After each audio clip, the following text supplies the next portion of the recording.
दापोली तालुक्यातील आसूत गावच्या शिमगोत्सवाची धुळवडीच्या दिवशी सांगता।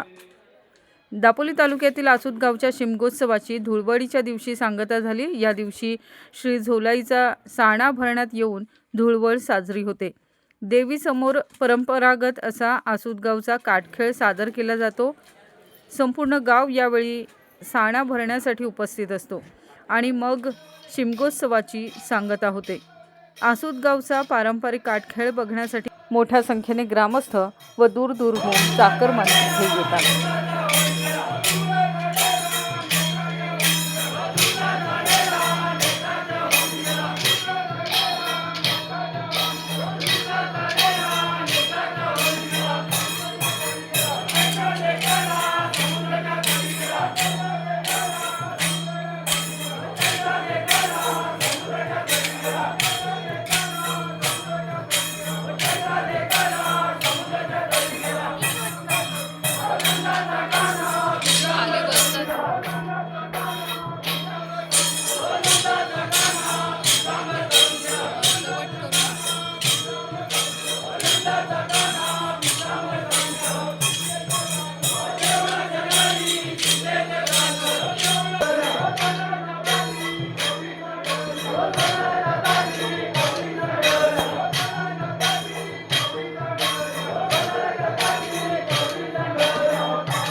ज्योती बिवलकर, दापोली वार्ता।